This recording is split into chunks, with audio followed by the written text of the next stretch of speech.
ನಮಸ್ಕಾರ. ಕನ್ನಡ ಒನ್ ನ್ಯೂಸ್ಗೆ ಸ್ವಾಗತ. ನಾನು ನಿಮ್ಮ ಭಾಗ್ಯನಾರಾಯಣ ಬೊಗ್ಗವರಪು. ತಮಿಳುನಾಡಿನಲ್ಲಿರುವಂತಹ ಮದುರೈ ಕೋರ್ಟ್ 9 ಜನ ಪೊಲೀಸರಿಗೆ, inspector, sub inspector, constable, head constable ಎಲ್ಲರೂ ಸೇರಿದ್ದಾರೆ. ಅದರಲ್ಲಿ ಅಷ್ಟೂ ಜನಕ್ಕೆ ಗಲ್ಲು ಶಿಕ್ಷೆಯನ್ನ ವಿಧಿಸಿದೆ. ಗಲ್ಲು ಶಿಕ್ಷೆ ಸಿಬಿಐ ಕೇಸ್ನಲ್ಲಿ, ಅದು ಲಾಕಪ್ ಡೆತ್ ಕೇಸ್ ಒಂದರಲ್ಲಿ ಈ ಒಂದು ಗಲ್ಲು ಶಿಕ್ಷೆಯನ್ನ ಕೊಡಲಾಗಿದೆ. ಇದರಲ್ಲಿ ಪ್ರಮುಖ ಪಾತ್ರ ವಹಿಸಿದ್ದು ಅದೇ ಪೊಲೀಸ್ ಸ್ಟೇಷನ್ ನಲ್ಲಿ ಕೆಲಸ ಮಾಡ್ತಿದ್ದಂತಹ ಒಬ್ಬರು ಲೇಡಿ ಕಾನ್ಸ್ಟೇಬಲ್ ಹೇಳಿದ ಸಾಕ್ಷಿ. ಲೇಡಿ ಕಾನ್ಸ್ಟೇಬಲ್ ಕೊಟ್ಟ ಸಾಕ್ಷ್ಯ ಕಾರಣಕ್ಕೆ ಇಷ್ಟು ಜನ ಇವತ್ತು ಗಲ್ಲಿಗೆ ಇರುವಂತಹ ಪರಿಸ್ಥಿತಿ ಬಂದಿದೆ. ಮುಂದಕ್ಕೆ ಹೈಕೋರ್ಟ್, ಸುಪ್ರೀಂ ಕೋರ್ಟ್ ಅಂತ ಹೋಗ್ತಾರೆ. ಬಟ್ ಈಗ ಸದ್ಯಕ್ಕೆ ಮದುರೈನ ಜಿಲ್ಲಾ ನ್ಯಾಯಾಲಯ ಇವರೆಲ್ಲರಿಗೂ ಸಹ ಮರಣ ದಂಡನೆ ಅಂದ್ರೆ ಗಲ್ಲು ಶಿಕ್ಷೆಯನ್ನು ವಿಧಿಸಿದೆ. ಅದರಲ್ಲೂ ಇನ್ಸ್ಪೆಕ್ಟರ್ಗೆ 2 ಗಲ್ಲು, 84 ಲಕ್ಷ ರೂಪಾಯಿಗಳ ದಂಡವನ್ನು ವಿಧಿಸಿದೆ. ತಂದೆ ಮಗನನ್ನ ಲಾಕಪ್ನಲ್ಲಿ ಹೊಡೆದು ಸಾಯಿಸಿದ ಪ್ರಕರಣ ಇದು. ಸೊ ಏನಿದು ಪ್ರಕರಣ, ಯಾವಾಗ ನಡೆಯಿತು, ಏನೆಲ್ಲ ಘಟನೆಗಳಾಯ್ತು ಮತ್ತು ಈ ಪೊಲೀಸರ ಕ್ರೌರ್ಯ ಹೇಗಿತ್ತು, ಆ ನಂತರವೂ ಸಹ, ಅವರು ಸತ್ತು ಹೋದ ನಂತರವೂ ಸಹ ಇವರ ದೌರ್ಜನ್ಯ ಕ್ರೌರ್ಯ ಯಾವ ಮಟ್ಟಕ್ಕಿತ್ತು ವಿವರಿಸುವಂತಹ ಪ್ರಯತ್ನವನ್ನು ಮಾಡ್ತೀನಿ. ಸೊ ಇದು ನಡೆದಿದ್ದು ಕೊರೋನಾ ಸಂದರ್ಭದಲ್ಲಿ 2020 ಜೂನ್ 19ನೇ ತಾರೀಕು ಸಂಜೆ ಒಂದು 8 ಗಂಟೆಗೆ ಪೊಲೀಸರು, ಅವಾಗೆಲ್ಲ ಕೊರೋನಾ ಟೈಮ್ದಲ್ಲಿ ಲಾಕ್ ಡೌನ್ ಏನೇನೋ ಇತ್ತಲ್ಲ, ಅಂಗಡಿಗಳು ಇಷ್ಟೊತ್ತಿಂದ ಇಷ್ಟೊತ್ತಿಗೆ ತೆಗಿಬೇಕು, ಮುಚ್ಚಬೇಕು, ಏನೇನೋ ಇತ್ತು. ಆ ಸಂದರ್ಭದಲ್ಲಿ ಅಲ್ಲಿರುವಂತಹ ತೂತುಕುಡಿ, ತಮಿಳುನಾಡಿನ ತೂತುಕುಡಿ ಜಿಲ್ಲೆಯಲ್ಲಿ, ಇದು ಸಾತಾನ್ಕುಳಂ ಅನ್ನುವಂತಹ ಒಂದು ಪೊಲೀಸ್ ಸ್ಟೇಷನ್ ಪರಿಧಿಯಲ್ಲಿ ಬರುತ್ತಿದೆ. ಒಂದು ಅಂಗಡಿ, ಮೊಬೈಲ್ ರಿಪೇರಿ ಮತ್ತು ಅಕ್ಸೆಸರೀಸ್ ಮಾರುವಂತಹ ಅಂಗಡಿ. ಆ ಅಂಗಡಿಯಲ್ಲಿ ಅಪ್ಪ ಮಗ ಅದನ್ನ ನಿರ್ವಹಿಸಿಕೊಂಡು ಕೆಲಸ ಮಾಡ್ಕೊಂಡು ಹೋಗ್ತಿದ್ರು. ಅವರ ಹೆಸರು ಜಯರಾಜ್ ಮತ್ತು ಬೆನ್ನಿಕ್ಸ್ ಅಂತ. ತಂದೆ ಹೆಸರು ಜಯರಾಜ್, ಮಗನ ಹೆಸರು ಬೆನ್ನಿಕ್ಸ್ ಅಂತ. ತಂದೆ ಸುಮಾರು ಒಂದು 50-55 ವರ್ಷ ವಯಸ್ಸು, ಮಗ 35-36 ವರ್ಷದ ಯುವಕ. ಅವರಿಬ್ರು ಅಂಗಡಿ ನಡ್ಸ್ಕೊಂಡು ಹೋಗ್ತಿದ್ರು. 8 ಗಂಟೆಗೆ ಪೊಲೀಸರು ಆ ಬೀದಿಯಲ್ಲಿ ಬರ್ತಾರೆ. ಮಗ ಎಲ್ಲೋ ಹೊರಗಡೆ ಹೋಗಿರ್ತಾನೆ, ತಂದೆ ಮಾತ್ರ ಅಂಗಡಿಯಲ್ಲಿ ಇರ್ತಾರೆ. ಜಯರಾಜ್ ಹತ್ರ ಬಂದ್ಬಿಟ್ಟು 8 ಗಂಟೆ ಆಯ್ತಲ್ಲ, ಇನ್ನು ಯಾಕೆ ಅಂಗಡಿ ಮುಚ್ಚಿಲ್ಲ ಅಂತ ಪೊಲೀಸರು ತಮ್ಮ ಭಾಷೆ ಇರುತ್ತಲ್ಲ, ಕೆಟ್ಟ ಕೊಳಕ ಭಾಷೆಯಲ್ಲಿ ಡೈಲಾಗ್ ಹೊಡೆದ್ರು. ಕೊರೋನಾ ಟೈಮಲ್ಲಿ ಇವರಿಗೆಲ್ಲ ಎಕ್ಸ್ಟ್ರಾ ಕೊಂಬು ಬೇರೆ ಬಂದ್ಬಿಟ್ಟಿತ್ತಲ್ಲ. ಕಂಡವ್ರನ್ನ ರೋಡಲ್ಲಿ ಹಿಡ್ಕೊಂಡು ಹೊಡಿ, ಮನಸ್ಸೋ ಇಚ್ಛೆ ಹೊಡಿ, ಮನೆಯಲ್ಲಿರೋ ಕೋಪ ಎಲ್ಲ ಇಲ್ಲಿ ತೀರ್ಸ್ಕೋ, ಏನು ಬೇಕಾದ್ರೂ ಮಾಡು, ರೌಡಿಸಮ್ ಮಾಡ್ಕೊಂಡು ಓಡಾಡ್ತಿದ್ರು ಸಾಕಷ್ಟು ಪೊಲೀಸರು. ಅದರಲ್ಲಿ ಈ ಪಟ್ಟಿಯಲ್ಲಿ ಇವರು ಬರ್ತಿದ್ರು. ಸೊ ಒಂದು ಇನ್ಸ್ಪೆಕ್ಟರು, ಕಾನ್ಸ್ಟೇಬಲ್ಗಳು ಆ ರೋಡಲ್ಲಿ ಓಡಾಡ್ತಿರ್ಬೇಕಾದ್ರೆ ಈ ಅಂಗಡಿ ಓಪನ್ ಆಗಿದೆ, ನೋಡಿದರೆ 8 ಗಂಟೆ ದಾಟಿದೆ ಅಂತ. ಸೊ ಅಂಗಡಿಯ ತಂದೆ ಜಯರಾಜ್ ಹೇಳಿದ್ದು, ನನ್ನ ಮಗ ಹೊರಗಡೆ ಹೋಗಿದ್ದಾನೆ, ಅವನು ಬಂದು ಹೆಲ್ಪ್ ಮಾಡಿದ್ರೆ ಅಂಗಡಿ ಮುಚ್ಚಕ್ಕಾಗೋದು, ಅವ್ನು ಬರೋದು ವೇಟ್ ಮಾಡ್ತಾ ಇದ್ದೀನಿ, ಅವನು ಬಂದ ತಕ್ಷಣ ಮುಚ್ಚಿ ಹೋಗ್ತೀವಿ ಅಂತ. ಅಲ್ಲೇ ಸ್ವಲ್ಪ ಕಿರಿಕಿರಿ ಶುರುವಾಯ್ತು. ಅವ್ನು ಬರೋವರೆಗೂ ಕಾಯ್ಬೇಕಾ, ಈಗ ಇಮಿಡಿಯೇಟ್ ಮುಚ್ಚಿಬಿಡಬೇಕು, ನೋಡೋ ನಿನಗೆ ಹಂಗೆ ಅಂತ ಶುರು ಮಾಡಿದ್ರು. ಅಷ್ಟೊತ್ತಿಗೆ ಮಗನು ಬಂದ. ಅಂಗಡಿ ಮುಚ್ಚುತ್ತಿರ್ಬೇಕಾದ್ರೆ ಪೊಲೀಸರು ಆರೋಪಿಸೋ ರೀತಿಯಲ್ಲಿ, ಪೊಲೀಸರು ಹೇಳಿದರೆ ಅದೆಲ್ಲೂ ಸಾಬೀತಾಗಿಲ್ಲ, ಸಾಕ್ಷ್ಯ ಸಿಕ್ಕಿಲ್ಲ. ಜಯರಾಜ್ ಮಗನಿಗೆ ಹೇಳಿದರೆ ಈ ರೀತಿ ಪೊಲೀಸರು ಬಂದು ಬೈದ್ರು ಅಂತ. ಪೊಲೀಸರು ಅಲ್ಲೇ ನಿಂತಿದ್ರಂತೆ. ಅದಕ್ಕೆ ಮಗ ಹೇಳದ್ನಂತೆ, ಕೊಚ್ಚಿಬಿಡ್ತೀನಿ ಪೊಲೀಸರನ್ನ ಅಂತ. ಇದನ್ನ ಪೊಲೀಸರು ಆ ನಂತರ ಕೋರ್ಟಲ್ಲಿ ಹೇಳ್ಕೊಂಡಿದ್ದು. ಅದಕ್ಕೆ ನಾವು ಅವ್ರನ್ನ ಅರೆಸ್ಟ್ ಮಾಡಿದ್ದೀವಿ ಅಂತ ಕತೆ ಹೇಳಿದ್ದಾರೆ.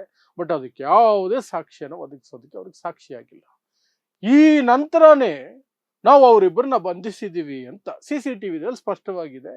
ಅವರು ಬರ್ತಾರೆ ಫಸ್ಟ್ ಅಂಗಡಿಗೆ. ಆ ನಂತರ ಜಯರಾಜ್ ಜೊತೆ ಮಾತಾಡೋದು. ಜಯರಾಜ್ ಹೋದ್ಮೇಲೆ ಬೆನಿಕ್ಸ್ ಬರ್ತಾನೆ. ಮಗ ಬಂದ ಮೇಲೆ ಏನೇನೋ ಸ್ವಲ್ಪ ಮತ್ತೆ ಪೊಲೀಸರು ಒಳಗಡೆ ಬರ್ತಾರೆ. ಒಂದಷ್ಟು ವಾಗ್ವಾದ ಆಗುತ್ತೆ. ಇಬ್ಬರನ್ನು ಬಲವಂತಕ್ಕೆ ಅರೆಸ್ಟ್ ಮಾಡ್ಕೊಂಡು ಹೋಗಿ ಒಂದಿಡೀ ರಾತ್ರಿ ಸುಮಾರು 10 ಜನ ಪೊಲೀಸರು ತಮಗಿರೋ ಎಲ್ಲ ಶಕ್ತಿ ಹಾಕಿ ಅವರಿಬ್ಬರನ್ನ ಹೊಡಿತಾರೆ. ಪೊಲೀಸರು ಯೂಶುವಲ್ ಆಗಿ ಕಣ್ಣಿಗೆ ಕಾಣದಂತಹ ಜಾಗದಲ್ಲಿ ಹೊಡಿತಾರೆ. ಇವರಿಬ್ಬರಿಗೂ ಸಹ ಹಿಂಭಾಗ ಕುಂಡಿ, ಅದಕ್ಕೆ ಸಿಕ್ಕಾಪಟ್ಟೆ ಹೊಡೆದಿದ್ದಾರೆ. ಸಿಕ್ಕಾಪಟ್ಟೆ ಅಂದ್ರೆ ಒಬ್ಬ ಪೊಲೀಸ್ ಸುಸ್ತಾದ್ರೆ ಇನ್ನೊಬ್ಬ ಪೊಲೀಸ್, ಅದು ಏನ್ ಸಿಟ್ಟಿತ್ತು ಅವ್ರ ಮೇಲೆ, ಈ ಹಿಂದೆ ಏನಾದರೂ ಇತ್ತೋ ಇವ್ರಿಗೆ ಗೊತ್ತಿಲ್ಲ. ಒಟ್ನಲ್ಲಿ ಆ ಮಟ್ಟಕ್ಕೆ ಹೊಡಿತಾರೆ. ರಕ್ತ ಬಂದು ಚೆದರಿ ಹೋಗುವಂಗೆ ಹೊಡಿತಾರೆ. ಆ ನಂತರ ಫ್ಯಾಮಿಲಿಯವರು ಬಂದು ಊಟ ಕೊಡಕ್ಕೆ ಬಂದರೂ ಸಹ ಒಪ್ಪೋದಿಲ್ಲ. ಫ್ಯಾಮಿಲಿಯವರು ಗೋಗರಿತಾರೆ. ಅವರ ಪರಿಸ್ಥಿತಿ ನೋಡಿ. ನಿಮ್ಮ ಮೇಲೆ ಕಂಪ್ಲೇಂಟು ಕೊಡಲ್ಲ, ದೂರು ಕೊಡಲ್ಲ, ಏನು ಕೊಡಲ್ಲ. ಹೊಡೆದಿರೋದಕ್ಕೆ ಅವರಿಬ್ಬರನ್ನು ಬಿಟ್ಬಿಡಿ, ನಾನು ಕರ್ಕೊಂಡು ಹೋಗ್ತೀನಿ ಅಂತ ಆ ತಾಯಿ ಹೆಂಡತಿ ಎಲ್ಲ ಬಂದು ಬೇಡ್ಕೊಳ್ತಾರೆ. ಬಿಡೋದಿಲ್ಲ, ಊಟನೂ ಕೊಡಕ್ ಬಿಡಲ್ಲ. ಇಷ್ಟೂ ಕ್ರೌರ್ಯವನ್ನ ಅಲ್ಲೇ ಇದ್ದಂತಹ ಲೇಡಿ ಕಾನ್ಸ್ಟೇಬಲ್ ಯುವತಿ ಒಬ್ಬರು ನೋಡ್ಕೊಂಡಿರ್ತಾರೆ. ಅವರಿಗೆ ಪಾಪ ಅನ್ಸುತ್ತೆ. ಇವರೆಲ್ಲ ಹೊಡೆದು ಊಟಕ್ಕೆ ಹೋದಾಗ ಆ ಲೇಡಿ ಕಾನ್ಸ್ಟೇಬಲ್ ಇವರಿಬ್ಬರಿಗೆ ನಿಮ್ಗೆ ಏನಾದ್ರು ಬೇಕಾ ಅಂತ ಕೇಳ್ತಾಳೆ. ಅವರಿಬ್ಬರು ಟೀ ತಂದು ಕೊಡಮ್ಮ ಅಂತ ಕೇಳ್ತಾಳೆ. ಟೀ ತಂದು ಕೊಟ್ಟಿದ್ರೆ ಅಷ್ಟೊತ್ತಿಗೆ ಬಂದಂತಹ ಇನ್ಸ್ಪೆಕ್ಟರು ಮತ್ತೆ ಪೊಲೀಸರು ಆ ಟೀನು ಸಹ ಕುಡಿಯೋಕೆ ಬಿಡದೆ ಹೊಡೆಯೋದಕ್ಕೆ ಶುರು ಮಾಡ್ತಾರೆ. ಆ ಲೇಡಿ ಕಾನ್ಸ್ಟೇಬಲ್ ಹೇಳ್ತಾಳಂತೆ, ಬೇಡ ಸರ್ ಸಾಕು, ತುಂಬಾ ಹೊಡೆದು ಬಿಟ್ಟಿದ್ದೀರ ಅಂತ. ನೋ, ಇವ್ರಿಗೆ ಅದು ಏನು ಕೋಪ ಇತ್ತು. ಈ ಹಿಂದೆ ಯಾವ್ದಾದ್ರು ಡೀಲಿಂಗ್ ಅಲ್ಲಿ ಕಮಿಷನ್ ಬಂದಿರ್ಲಿಲ್ವೋ, ಕೇಳಿದ್ದು ಕೊಟ್ಟಿರ್ಲಿಲ್ವೋ, ಹಫ್ತಾ ಕೊಡ್ತಿರ್ಲಿಲ್ವೋ, ಏನೋ ಗೊತ್ತಿಲ್ಲ. ಹೊಡೆದು ಹೊಡೆದು ಹೊಡೆದು ಚಿಂದಿ ಮಾಡಾಕ್ಬಿಟ್ರು ಹಿಂಭಾಗನ. ಎದೆ ಮೇಲೂ ಹೊಡೆದಿದ್ದಾರೆ ಸಾಕಷ್ಟು, ಬಟ್ ಹಿಂಭಾಗವನ್ನ ಅಷ್ಟು ತೀವ್ರವಾಗಿ ಇದು ಮಾಡಿದ್ದಾರೆ. ಆ ನಂತರ ಬೆಳಗ್ಗೆ ಜಡ್ಜ್ ಮುಂದೆ ಕರ್ಕೊಂಡು ಹೋಗಿದ್ದಾರೆ. ಕೊರೋನಾ ಟೈಮು, ಜಡ್ಜ್ ಮನೆಯಲ್ಲೇ ಕೂತಿದ್ದಾರೆ. ಆರೋಪಿಗಳನ್ನ ಹೊರಗಡೆ ಜೀಪಲ್ಲಿ ಕೂರಿಸ್ಕೊಂಡಿದ್ದಾರೆ. ಕೊರೋನಾ ಅಲ್ವಾ, ಯಾರು ಫೇಸ್ ಟು ಫೇಸ್ ಬರ್ತಿರ್ಲಿಲ್ಲ. ಪೊಲೀಸರು ಮಾತ್ರ ಹೋಗಿ ಕಸ್ಟಡಿಗೆ ತಗೊಂಡು ಬಂದಿದ್ದಾರೆ. ಯಾವ ಕಸ್ಟಡಿ? ಜುಡಿಷಿಯಲ್ ಕಸ್ಟಡಿಗೆ. ಸೊ ಜೈಲಿಗೆ ಶಿಫ್ಟ್ ಮಾಡಿದ್ದಾರೆ. ಜೈಲಿಗೆ ಹೋದ ತಕ್ಷಣ ಅವರ ಪರಿಸ್ಥಿತಿಯನ್ನು ನೋಡಿದಂತಹ ಅಲ್ಲಿನ ಡಾಕ್ಟರ್ ಅದನ್ನ ಸ್ಪಷ್ಟವಾಗಿ ಬರೆದುಬಿಟ್ರು. ಈ ರೀತಿ ಹಿಂಭಾಗದಲ್ಲಿ ತೀವ್ರ ಗಾಯಗಳಾಗಿದ್ದಾವೆ. ಅದು ಸಹ ಮುಂದಿನ ದಿನಗಳಲ್ಲಿ ಕೋರ್ಟ್ ಅಲ್ಲಿ ಮತ್ತು ಇನ್ವೆಸ್ಟಿಗೇಷನ್ ಅಲ್ಲಿ ಬಹಳ ಮುಖ್ಯವಾದ ಪಾತ್ರವನ್ನು ವಹಿಸುತ್ತೆ. ಬಟ್ ಆ ರಾತ್ರಿ ಮುಗಿದು ನೆಕ್ಸ್ಟ್ ಮುಂಜಾನೆಗೆ ಮೊದಲಿಗೆ ಮಗ ಸತ್ತು ಹೋಗ್ತಾನೆ. ಅದಕ್ಕೆ ನೆಕ್ಸ್ಟ್ ಡೇ ತಂದೆನೂ ಸತ್ತು ಹೋಗ್ತಾನೆ. ಯಾವಾಗ ಇವರಿಬ್ಬರ ಸಾವಾಗುತ್ತೋ ಇಡೀ ರಾಜ್ಯದಲ್ಲಿ ದೊಡ್ಡ ಗಲಾಟೆಗಳು ಶುರುವಾಗ್ತವೆ. ಆ ಕುಟುಂಬನೂ ಸಹ ದೊಡ್ಡ ಮಟ್ಟದಲ್ಲಿ ಪ್ರತಿಭಟನೆಗಳನ್ನ ಮಾಡುತ್ತೆ, ಆಕ್ರೋಶವನ್ನ ಹೊರಹಾಕುತ್ತೆ. ಆಗ CBCIDಗೆ ಅದನ್ನ ಕೊಡ್ತಾರೆ. CBCIDಗೆ ಕೊಟ್ಟಾಗ ಒಂದು ಮೆಜಿಸ್ಟ್ರೇಟ್ ಮುಂದುಗಡೆ ಆ ಹೆಣಗಳನ್ನ ಪರೀಕ್ಷೆ ಮಾಡಲಾಗುತ್ತೆ. ಪೋಸ್ಟ್ ಮಾರ್ಟಮ್ ಅನ್ನ ರೆಕಾರ್ಡ್ ಮಾಡ್ತಾರೆ. ಮೆಜಿಸ್ಟ್ರೇಟ್ ಮುಂದೆನೆ ಪೋಸ್ಟ್ ಮಾರ್ಟಮ್ ಮಾಡ್ತಾರೆ. ಆ ಸಂದರ್ಭದಲ್ಲಿಯೂ ಸಹ ಈ ಪೊಲೀಸರು ಮೆಜಿಸ್ಟ್ರೇಟ್ಗೆ ಬೆದರಿಸ್ತಾರಂತೆ, ನಿನ್ನ ಕೈಲಿ ಏನು ಕಿತ್ಕೊಳಕ್ ಆಗೋದಿಲ್ಲ ಅಂತ, ಏನು ಕಿತ್ಕೊಳಕ್ ಆಗೋದಿಲ್ಲ ನಿನ್ ಕೈಲಿ ಅಂತ ಮೆಜಿಸ್ಟ್ರೇಟ್ನ ಬೆದರಿಸ್ತಾರಂತೆ ಪೊಲೀಸರು. ನೋಡಿ, 10 ಜನ ಪೊಲೀಸರು, ಅದರಲ್ಲಿ 2 ಸಬ್ ಇನ್ಸ್ಪೆಕ್ಟರ್ಗಳು, ಒಬ್ಬ ಇನ್ಸ್ಪೆಕ್ಟರ್, 2 ಹೆಡ್ ಕಾನ್ಸ್ಟೇಬಲ್, 4 ಜನ ಕಾನ್ಸ್ಟೇಬಲ್ಗಳು. ಅದರಲ್ಲಿ ಇನ್ಸ್ಪೆಕ್ಟರ್ ಆಗಿದ್ನಲ್ಲ ಶ್ರೀಧರ್ ಅನ್ನುವಂಥವನು, ಅವನು ಈ ಬೆದರಿಕೆಗಳು ಹಾಕಿ ಅತಿ ಹೆಚ್ಚು ಹೊಡೆದಿದ್ದು ಅವನೇ ಅಂತ ಸಾಬೀತಾಗತ್ತೆ. ಅವನಿಗೆ 2 ಮರಣದಂಡನೆ, 2 ಬಾರಿ ಗಲ್ಲು ಶಿಕ್ಷೆಗಳಾಗಿದ್ದಾವೆ ಈ ಕೇಸಲ್ಲಿ. ಪ್ಲಸ್ 84 ಲಕ್ಷ ರೂಪಾಯಿ ದಂಡ ಅವನ ಮೇಲೆ ಹಾಕಿದ್ದಾರೆ. ಬಿದ್ದಿದ್ದಾರೆ, 5.5 ವರ್ಷದಿಂದ ಜೈಲಲ್ಲೇ ಬಿದ್ದಿದ್ದಾರೆ, ಬಿಟ್ಟಿಲ್ಲ. ಅಷ್ಟು ದೊಡ್ಡ ಕೇಸ್ ಆಗೋಯ್ತು. ಆಗ ಅದು CBCID ಇನ್ವೆಸ್ಟಿಗೇಷನ್ ನಡುವೆ ಮೆಜಿಸ್ಟ್ರೇಟ್ ಕಣ್ಣೆದುರುಗಡೆನೆ ಪೋಸ್ಟ್ ಮಾರ್ಟಮ್ ನಡಿಬೇಕಾದ್ರೆ ಆ ರೀತಿ ಡೈಲಾಗ್ ಹೊಡಿತಿದ್ರು, ಏನು ಕಿತ್ಕೊಳಕ್ ಆಗೋದಿಲ್ಲ ನೀವು ಅಂತ. ಅದೇನು ಬೆದರಿಕೆಗೆ ಹೇಳ್ತಿದ್ರು ಅಥವಾ ಎದುರ್ಕೊಂಡು ಇವರು ಇನ್ವೆಸ್ಟಿಗೇಷನ್ ಅರ್ಧದಲ್ಲಿ ಬಿಡ್ಲಿ ಅಂತ ಹೇಳ್ತಿದ್ರು, ಏನೋ ಒಟ್ಟಿನಲ್ಲಿ ಆ ಡೈಲಾಗ್ ಹೊಡೆದಿದ್ರೆ ಮೆಜಿಸ್ಟ್ರೇಟ್ಗೆ ಅದು ಕೇಳಿಸಿದೆ. ಅದನ್ನು ಮೆಜಿಸ್ಟ್ರೇಟ್ ದಾಖಲೆ ಮಾಡಿಬಿಡ್ತಾರೆ. ನನ್ನ ಬೆನ್ನ ಹಿಂದೆ ನಿಂತ್ಕೊಂಡು ಈ ಡೈಲಾಗ್ ಹೊಡೆದಿದ್ದಾರೆ ಇವರು ಅಂತ. ನನ್ನ ಬೆನ್ನ ಹಿಂದೆ ನಿಂತ್ಕೊಂಡು ಏನು ಕಿತ್ಕೊಳಕ್ ಆಗಲ್ಲ ಅಂತ. ಅಲ್ಲಿ CBCID ಇಂದ ನಮಗೆ ನ್ಯಾಯ ಸಿಗೋದು ಅನುಮಾನ ಇದೆ ಅಂತ ಕುಟುಂಬ ಅದಕ್ಕೂ ಗಲಾಟೆ ಮಾಡುತ್ತೆ. ಯಾಕಂದ್ರೆ ಪೊಲೀಸರ ವಿರುದ್ಧ ಪೊಲೀಸರು ಏನು ತನಿಖೆ ಮಾಡೋದು ನಮ್ಗೆ ಅನುಮಾನ ಇದೆ ಅಂತ. ಆಗ ಎಡಪಾಡಿ ಪಳನಿಸ್ವಾಮಿ ಗವರ್ನಮೆಂಟ್ ತಮಿಳುನಾಡಲ್ಲಿ AIADMK ಸರ್ಕಾರ CBIಗೆ ಹೋಗುತ್ತೆ ಕೇಸು.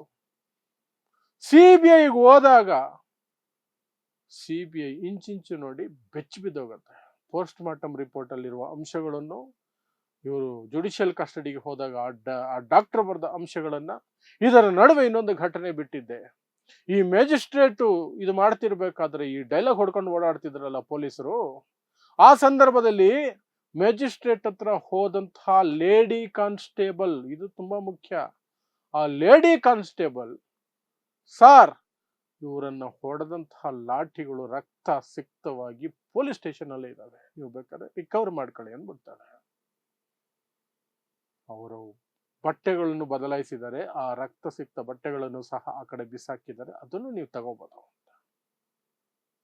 ಅಲ್ಲಿಗೆ ಮೆಜಿಸ್ಟ್ರೇಟ್ಗೆ ಈ ಡೈಲಾಗ್ ಬೇರೆ ಕೇಳಿಸ್ಕೊಂಡೆ, ಸಿಟ್ಟಲ್ಲಿದ್ದ ಮೆಜಿಸ್ಟ್ರೇಟ್ ಇಮ್ಮಿಡಿಯೇಟ್ ಆಗಿ ಕಳಿಸಿ ಯಾರನ್ನೊಬ್ಬನ ಕಳಿಸಿ ಅದೆಲ್ಲ ಕಲೆಕ್ಟ್ ಮಾಡಿಸ್ಬಿಡ್ತಾರೆ. ಸೊ CBI ಬಂದಾಗ ಎಲ್ಲ ರೆಡಿಯಾಗಿತ್ತು, ಲಾಠಿಗಳು, ರಕ್ತ, DNA ಮ್ಯಾಚ್ ಆಗೋದು, ಚರ್ಮನೇ ಅಂಟ್ಕೊಂಡಿತ್ತಂತೆ ಈ ಲಾಠಿಗಳಿಗೆ ಚರ್ಮ ಅಂಟ್ಕೊಂಡಿತ್ತು, ರಕ್ತ ಸಿಕ್ತ ಬಟ್ಟೆಗಳು, ಕೆಲವು ಬಟ್ಟೆ ಫ್ಯಾಮಿಲಿ ಕೊಟ್ಟು ಬೇರೆ ಬಟ್ಟೆ ತಗೊಂಡ್ಬನ್ನಿ ಅಂತ ಹೇಳಿದ್ದಾರೆ, ವೈಟ್ ಬಟ್ಟೆ ಬೇಡ ಕಲರ್ ಬಟ್ಟೆ ತಗೊಂಡ್ ಬನ್ನಿ ಅಂತ ಕೇಳಿದ್ದಾರೆ ಜಡ್ಜ್ ಹತ್ರ ಕರ್ಕೊಂಡು ಹೋಗ್ಬೇಕಾದ್ರೆ ಕಾಣಿಸ್ತೇ ಇರಲಿ ಅಂತ ರಕ್ತ. ಸೊ ಕೆಲವು ಬಟ್ಟೆ ಫ್ಯಾಮಿಲಿಯಲ್ಲಿ ಸಿಕ್ತು, ಕೆಲವು ಬಟ್ಟೆ ಪೊಲೀಸ್ ಸ್ಟೇಷನ್ ಅಕ್ಕಪಕ್ಕ ಸಿಕ್ತು ಬಿಸಾಕಿರೋದು, ಲಾಠಿಗಳು ಸಿಕ್ಕು, ಎಲ್ಲವೂ ಸಹ ಸರಿಯಾಗಿತ್ತು. ಆದರೆ ಈ ಲೇಡಿ ಕಾನ್ಸ್ಟೇಬಲ್ ಅಷ್ಟು ಹೇಳಿದ ಲೇಡಿ ಕಾನ್ಸ್ಟೇಬಲ್ ಲಾಠಿಗಳಿದಾವೆ ಬಟ್ಟೆ ಇದೆ ಅಂತೆಲ್ಲ ಹೇಳಿದ ಲೇಡಿ ಕಾನ್ಸ್ಟೇಬಲ್ ಆ ನಂತರ ಯಾವ ಬೆದರಿಕೆ ಬಂತು ಏನೋ, ಕೋರ್ಟಲ್ಲಿ ನಾನು ಸಾಕ್ಷಿ ಹೇಳಲ್ಲ ಅಂದ್ಬಿಟ್ರು. ಬಟ್ ಇನ್ವೆಸ್ಟಿಗೇಷನ್ ಆಫೀಸರ್ಗಳು CBI ಆ ಎಮ್ಮನ್ನ ಕೂರಿಸ್ಕೊಂಡು ಧೈರ್ಯ ಹೇಳಿದ್ದಾರೆ, ನಾವಿದ್ದೀವಿ, ನಿಮಗೆ ಏನೂ ಆಗಲ್ಲ, ನೀವು ಧೈರ್ಯವಾಗಿ ಸಾಕ್ಷಿ ಹೇಳಿ ಅಂತ. ಆ ಮಹಿಳೆ ಆ ನಂತರ ಹೋಗಿ ಕೋರ್ಟಲ್ಲಿ ನಿಂತ್ಕೊಂಡು ಅದನ್ನೇ ಹೇಳಿದ್ರು.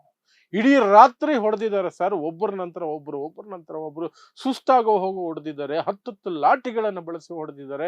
ಅವರು ಬೇಡ್ಕೊಂಡ್ರು, ಅವ್ರ ಕುಟುಂಬ ಬಂದು ಬೇಡ್ಕೊಂಡ್ರು, ನಿಮ್ಮ ಮೇಲೆ ಕಂಪ್ಲೇಂಟ್ ಕೊಡಿಲ್ಲ, ಅರ್ಧ ಜೀವ ಆಗಿದೆಯಲ್ಲ, ಆ ಅರ್ಧ ಜೀವ ಕೊಡಿ, ನಾವು ಆಸ್ಪತ್ರೆಗೆ ಆ ಕಡೆ ಬದುಕಿಸ್ಕೊಳ್ತೀವಿ ಅಂತ. ಅವ್ರ ಹೆಂಡತಿ ಬಂದಿದ್ರು, ಸೊಸೆ ಬಂದಿದ್ರು, ಎಲ್ರು ಬಂದಿದ್ರು, ಇವರು ಕರುಣೆನ ತೋರಿಸ್ಲಿಲ್ಲ. ಇಡೀ ರಾತ್ರಿ ಹೊಡೆದರು, ಅವ್ರಿಗೆ ಇಡೀ ರಾತ್ರಿ ಹೊಡೆದರು. ನಾನು ಟೀ ಕೊಟ್ಟಿದ್ರೆ ಅದನ್ನು ಕಿತ್ಕೊಂಡು ಹೊಡೆದಿದ್ದಾರೆ, ನಾನು ಬೇಡ ಅಂತ ಹೇಳಿದೆ, ಅವರಿಗೆ ಜಾಸ್ತಿ ಆಯ್ತು ಬಿಟ್ಟುಬಿಡಿ ಅಂತ ಹೇಳಿದೆ, ಏನೂ ಇಲ್ಲ, ಹೊಡೆದ್ರು ಸರ್, ಹೊಡೆದ ನಂತರ FIR ಮಾಡಿಕೊಂಡು ಪೊಲೀಸರಿಗೆ ಬೆದರಿಕೆ ಹಾಕಿದೆ, FIR ಹಾಕೊಂಡು ಜಡ್ಜ್ ಹತ್ರ ಕರ್ಕೊಂಡೋದ್ರು ಅಂತ. ಸುಮಾರು 5 ವರ್ಷಗಳಿಂದ ನಡೀತಾನೆ ಬರ್ತಿತ್ತು ವಿಚಾರಣೆ. ಮೊನ್ನೆ ಕಳೆದ ವಾರ ತೀರ್ಪು ಬಂತು, ಎಲ್ಲರೂ ದೋಷಿಗಳು ಅಂತ. ಇವತ್ತು ಮದುರೈ ಡಿಸ್ಟ್ರಿಕ್ಟ್ ಕೋರ್ಟ್ ಶಿಕ್ಷೆ ಪ್ರಮಾಣವನ್ನ ಪ್ರಕಟಿಸಿದೆ 9 ಜನಕ್ಕೆ ಪೊಲೀಸ್ ಆಫೀಸರ್ಗಳಿಗೆ. ನಾನು ಹೇಳ್ದಂಗೆ 1 inspector, 2 sub inspector, 2 head constable, 4 ಜನ ಕಾನ್ಸ್ಟೇಬಲ್ಗಳು.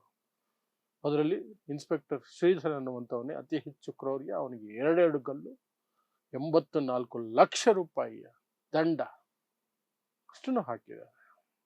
ಎಲ್ರಿಗೂ ಈಗ ಶಿಕ್ಷೆ ಪ್ರಕಟ ಆಗಿದೆ. ಅವತ್ತಿಂದ ಜೈಲಲ್ಲೇ ಇದ್ದಾರೆ, ಹಾಗಾಗಿ ಅವರೇನು ಹೊರಗಡೆ ಏನು ಬಂದಿಲ್ಲ. ಈಗ ಇದನ್ನು ತಗೊಂಡವರು ಹೈಕೋರ್ಟ್ಗೆ ಹೋಗಬೇಕು ಅಪೀಲ್ಗೆ. ಅಲ್ಲಿ ಜಾಮೀನು ಸಿಗೋದು ಬಹಳ ಕಷ್ಟ ಇದೆ, ಯಾಕಂದ್ರೆ ಮರಣದಂಡನೆ ಆಗಿರೋ ಕೇಸ್ ಇದು, ಜಾಮೀನು ಸಿಗೋದು ಕಷ್ಟ ಇದೆ. ಹೈಕೋರ್ಟಲ್ಲೂ ಅವ್ರಿಗೆ ಆದರೆ ಸುಪ್ರೀಂ ಕೋರ್ಟ್ ಆಪ್ಷನ್ ಇದೆ, ರಾಷ್ಟ್ರಪತಿ ಕ್ಷಮಾದಾನ ಏನೇನೋ ಇದೆ. ಬಟ್ ಈ ಕ್ರೌರ್ಯದ ಬಗ್ಗೆ ಹೊರಗೆ ಬಂದಿರುವಂತಹ ಸಾಕ್ಷಿಗಳಿದಾವಲ್ಲ, ಆ ಲೇಡಿ ಕಾನ್ಸ್ಟೇಬಲ್ ಸಾಕ್ಷ್ಯ ಇದೆಯಲ್ಲ, ಅದು ಇಡೀ ಪ್ರಕರಣವನ್ನ ಒಂದು ಕಡೆಗೆ ವಾಲಿಸ್ಬಿಡ್ತು ಅಥವಾ ಸತ್ಯದ ಕಡೆಗೆ ತಗೊಂಡು ಹೋಯ್ತು. ಕೊನೆಗೂ ಆ ಕುಟುಂಬಕ್ಕೆ, 2 ವ್ಯಕ್ತಿಗಳನ್ನ ಕಳ್ಕೊಂಡ ಕುಟುಂಬಕ್ಕೆ ಸ್ವಲ್ಪ ಸಮಾಧಾನ, ಅವರ ಹೋರಾಟಕ್ಕೆ ಸಿಕ್ಕಿರೋ ಜಯ ಇದು. ಎಲ್ಲದಕ್ಕಿಂತ ಎಲ್ಲರೂ ಈಗ ಮೆಚ್ಚುಗೆ ವ್ಯಕ್ತಪಡಿಸ್ತಿರೋದು ಆ ಲೇಡಿ ಕಾನ್ಸ್ಟೇಬಲ್. ಮಧ್ಯದಲ್ಲಿ ಹೆದರ್ಕೊಂಡು ನಾನು ಸಾಕ್ಷಿ ಹೇಳಲ್ಲ ಅಂದರೂ ಸಹ ಆರಂಭದಲ್ಲಿ ತೋರಿಸಿದ ಧೈರ್ಯ, ಆ ನಂತರ ತನಗೇನು ಆಗಲ್ಲ ಅನ್ನುವಂತಹ ಏನು ಖಾತರಿಯನ್ನ CBI ಅವರು ಕೊಟ್ಟ ನಂತರ ಆಕೆ ಕೋರ್ಟಲ್ಲಿ ನುಡಿದಂತಹ ಸಾಕ್ಷಿ ಕೆಲಸ ಮಾಡುತ್ತೆ. ಸೊ ಈಗ ಅವರೆಲ್ರಿಗೂ ಸಹ ಮರಣದಂಡನೆ ವಿಧಿಸಿ ತೀರ್ಪು ಪ್ರಕಟ ಆಗಿದೆ ಅಷ್ಟೇ. ಇದಿಷ್ಟು ಈ ತೂತುಕುಡಿ, ತಮಿಳುನಾಡಿನ ತೂತುಕುಡಿಯಲ್ಲಿ ಸಾತಾನ್ಕುಳಂ, ಈ ಪೊಲೀಸ್ ಸ್ಟೇಷನ್ ಲಿಮಿಟ್ ಹೆಸರೇ ಹೆಂಗಿದೆ ನೋಡಿ, ಸಾತಾನ್ಕುಳಂ ಅಂತೇನೋ, ಸೈತಾನನ ಇದ್ದಂಗೆ ಐತದು ಹೆಸರು. ಆ ಸ್ಟೇಷನ್ ಅಲ್ಲಿ ನಡೆದಂತಹ ಬೆನ್ನಿಕ್ಸ್ ಮತ್ತು ಜಯರಾಜ್ ಅನ್ನುವಂತಹ ಅಪ್ಪ ಮಗನ ಲಾಕಪ್ ಡೆತ್ ಪ್ರಕರಣದ ತೀರ್ಪಿನ ವಿಚಾರವಾಗಿ ಹೊರಗಡೆ ಬಂದಿರೋ ವಿಚಾರಗಳು ಅಷ್ಟೇ. ಸೊ ನೋಡ್ತಾ ಇರಿ ಸಮಾಜಕ್ಕಾಗಿ ಕನ್ನಡ 1 ನ್ಯೂಸ್. ನಮಸ್ಕಾರ.